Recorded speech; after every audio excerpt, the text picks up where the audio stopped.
This is Carlos Montero from the field. We are in front of the Educational Stadium where Brazil, Neymar, just scored a goal. It took them time. They are in the extra time, but we are getting closer to semifinals between Brazil and Argentina. If Argentina beats in the second match of the night Netherlands, that's going to be a very close match. The two national teams, they know each other very much. 2014 Argentina eliminate. Listen behind me, a lot of things are going in that match. But first, let's pay attention. What we can expect from Argentina and Netherlands, the second match of the quarterfinals. One of the World Classic games will have another chapter. Argentina will face Netherlands in the quarterfinal stage of the FIFA World Cup. The balance between them in World Cups is in favor of the European team with 2 victories, 2 draws and 1 loss. However, that loss was in the finals of 1978 when Argentina lifted the cup for the first time. They arrived at this stage after having different paths. Argentina began the tournament with a suppressive loss against Arabia Saudi, but later they won against Mexico and Poland to qualify for the round of 16 as first of their group. In the face of direct elimination, they beat Australia 2-1 with goal of Lionel Messi and Julian Alvarez. The best player of the Albiceleste in this World Cup has been Messi. Every ball has to be in his feet to make danger, but he is still being the lethal weapon of the 2-time world champions. On the other hand, we can say that Netherlands has shown a solid group and has been lethal in the offensive.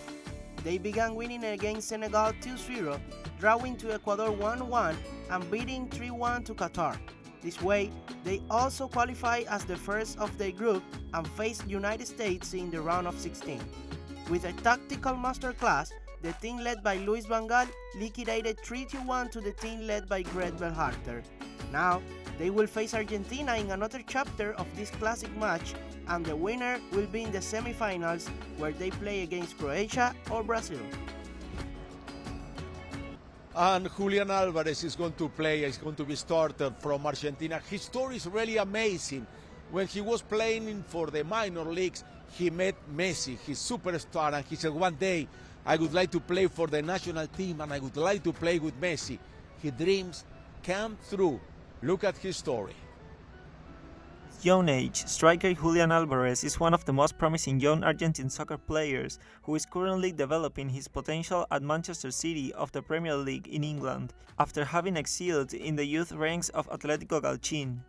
In 2017, he played in the Adidas Generation Cup, where he was crowned champion, and in 2018 he made his professional debut in River Plate Club, where he managed to triumph in the Copa Libertadores, until he finally earned a place in the senior national team in 2021 during the qualifiers against Chile.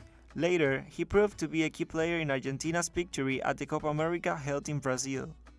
Alvarez stands out for being a forward who can play in any attacking position and draws attention both for his intelligence without the ball and for his ability once he gets to dominate it, being relevant also when he assumes defensive positions, always looking to recover control despite his lack of speed. Due to his great skills, he is known as the Spider in the Argentinian soccer. This player has debuted in Qatar 2022 with a performance that has been one of the best in the White Blue selection, despite the team's bitter moments, with a total of 4 matches played and 2 goals scored. I'm sure that Diego Armando Maradona would love the way that Julian Alvarez is playing right now. It's the first World Cup without Diego, but people on the stadium, they always remember Diego Armando Maradona, and Diego will be extremely happy to see how the team is playing. Let's see what was the relationship with Diego and the Argentine national team. The progress of the Argentine selection was always among his main concerns. He kept promoting unity and teamwork within them as a guarantee of success. It was always clear to him that in football world, the Argentine team was an authority, and that should be their role. Many times expressed his frustration about a poor tournament by his country. I feel bad for another World Cup that passed and that Argentina is not able to have a consistent team. Maradona's last 2 decades were characterized by his rapprochement with Argentina's leaders, from his admiration for Nestor and Cristina Kirchner to his disdain for the neoliberalism of Macri's administration. Macri doesn't know how to read, and he's the president of Argentina. I adore her. I send a big kiss to my president.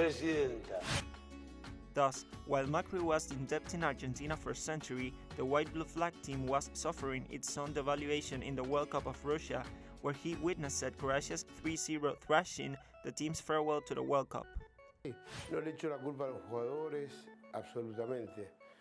Because there are good players, although I don't blame the players at all.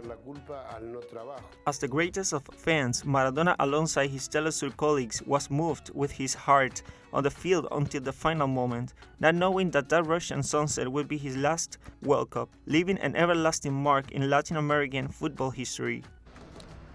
We always have Diego in our mind, but let me tell you a little bit about Charlie Montero. He was born in the USA, but he's more Argentine than me. He lives right now in Argentina. He knows how to ride horses like a gaucho. But what about, can he ride a camel? He said he can. Let's see if he's right. Thank you, Carlos. You know, from the field, we love animals, and we couldn't lose the opportunity to get to know some camels right here in Qatar. What do you say we get to know a little bit more about these majestic desert animals? Camels are an important part of Qatari culture.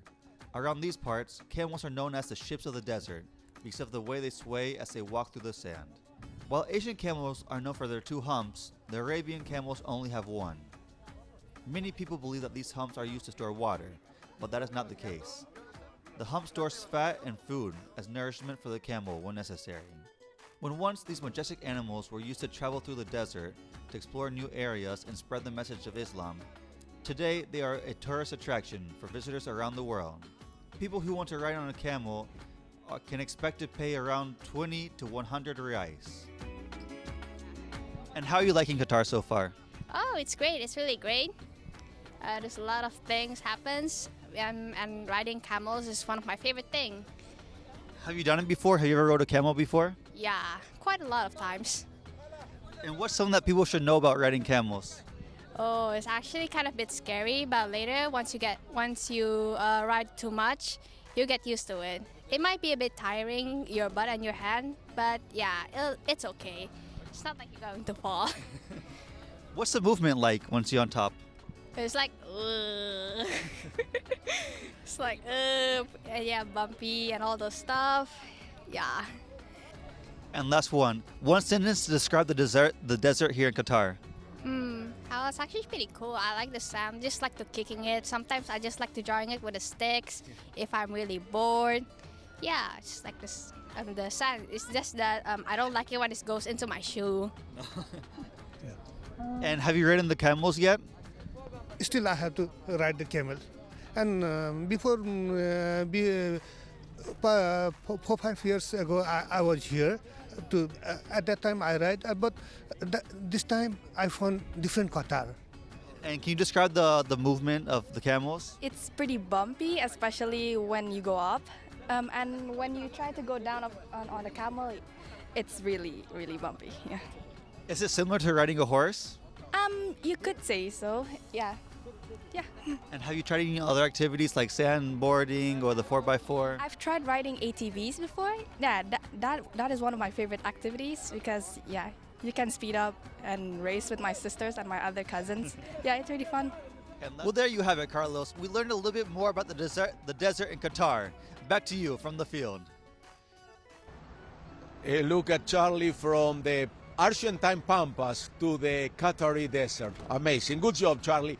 Let's do a short break and we'll be back with much more information. Remember, you can follow us on social media. We keep you informed. We try 24/7. We'll be right back.